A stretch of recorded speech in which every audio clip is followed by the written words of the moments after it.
Good evening. Good to see you. For once, it's good to see journalists. Good evening. I'm just chaired a meeting of the ministers, foreign ministers of China, the Russian Federation, the United States, France, Germany, the UK, and Iran, during which we discussed the implementation of the nuclear deal with Iran. Can you hear me?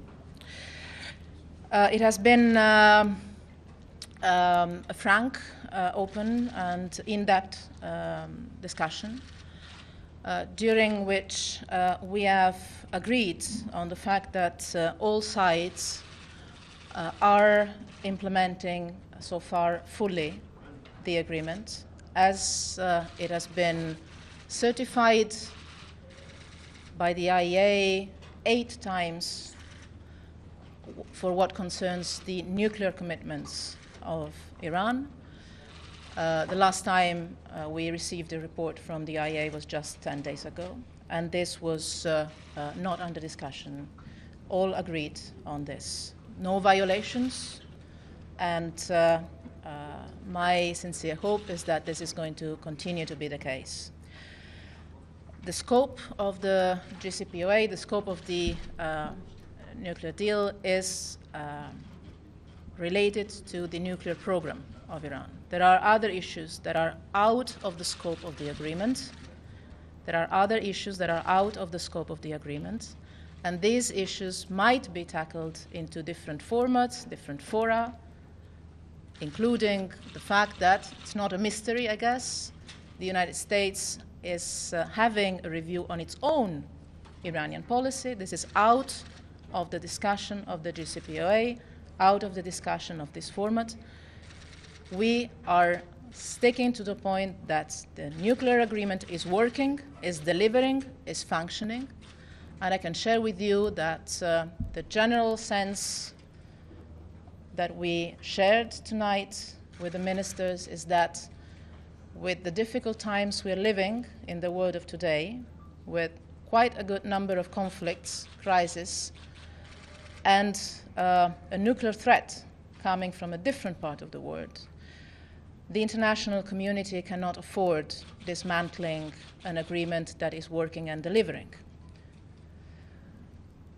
I would also like to underline one last point, and then I'll take a few questions, hoping to have the answers, that this is not a bilateral agreement. This is not an agreement that involves 6 or 7 parties.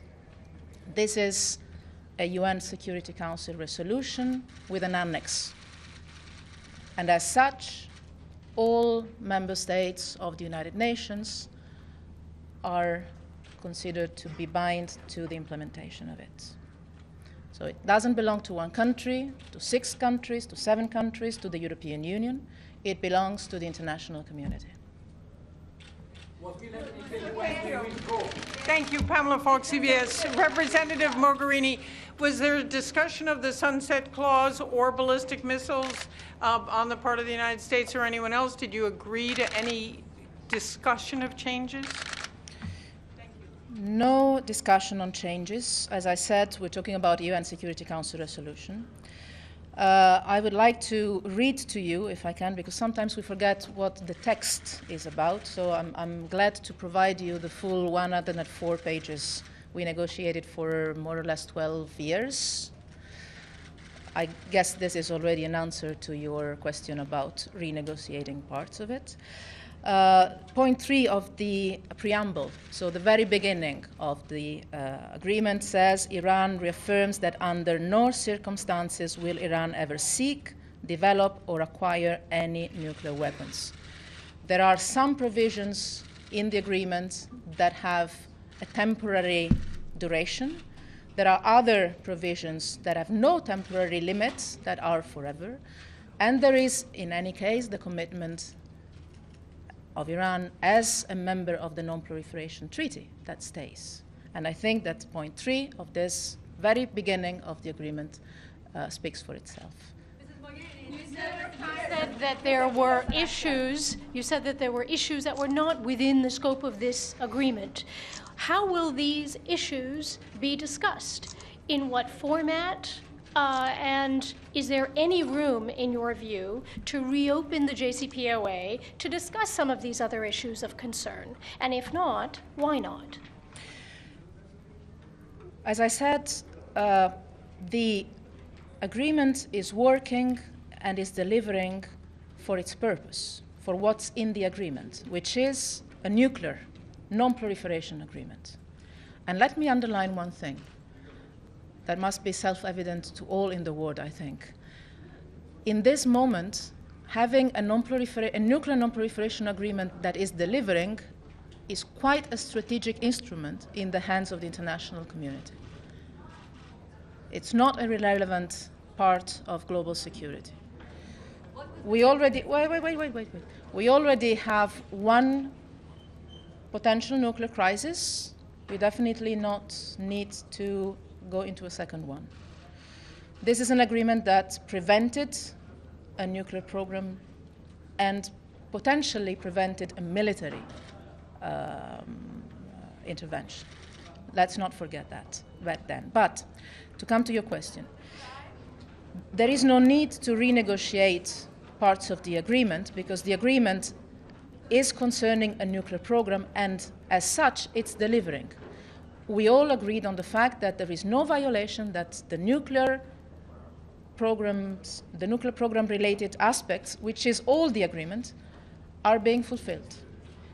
The agreement is about nuclear is fulfilled, the agreement is delivering. So there is no need to reopen the agreement because it's fully delivering. There are other issues, such as the crisis in Syria,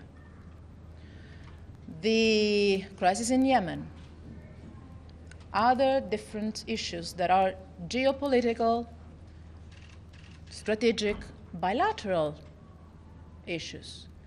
Do the United States and Iran want to have a multilateral discussion about their bilateral relations? Happy to set up a framework for that, but I don't think this is the discussion tonight. So what I'm saying is the agreement is concerning the nuclear program. As such, it's delivering. We all agreed that all parties are fulfilling their commitments. That agreement is being implemented. If there are other issues, we can discuss other issues in other fora. Tomorrow, the European Union is hosting an event on Syria. 50 ministers will be there, we'll discuss Syria. Minister Zarif will be there, we'll discuss with him Syria there. This is not the purpose of the JCPOA.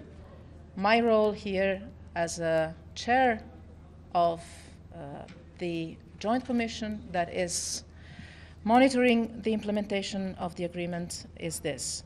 The agreement is being implemented, it's working, it's delivering. It's not for one party or the other to certify this. It's for the IEA with its technical independent role to provide us reports, and it's for the entire Joint Commission to monitor the implementation of all its parts. Excuse me, Ms. Mogherini. President Trump said today that he had made up his mind about the nuclear deal. Did you get an indication of from Secretary Tillerson what that decision was? And also, when you say all of us agreed, did the U.S. also agree that Iran is in full compliance? Yes. Yes? Did the U.S. commit to remain into the agreement? Ms. Mogherini, did the U.S. commit to... I'm not the spokesperson of President Trump. Did they discuss that? We didn't discuss that. Did the U.S. commit to remain into the agreement? Another question. We're discussing. But let me tell you one thing, because again, we've worked for 12 years on this, and every single word, starting from the title, has a meaning. And in this, you will find a part on the dispute resolution mechanism.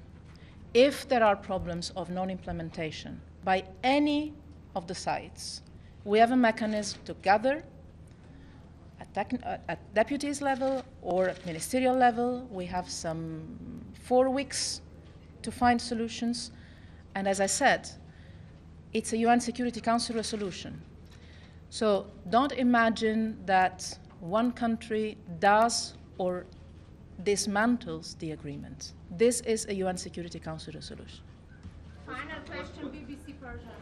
Was there discussion at all that if US leaves, what happens to JCPOA afterwards? No, we didn't discuss that. But I can tell you, as Europeans, here I'm not speaking on behalf of all the others, I'm speaking for the European Union. As Europeans, we will make sure that the agreement stays. Thanks. Very much. Can you explain how you're going to make the agreement stay?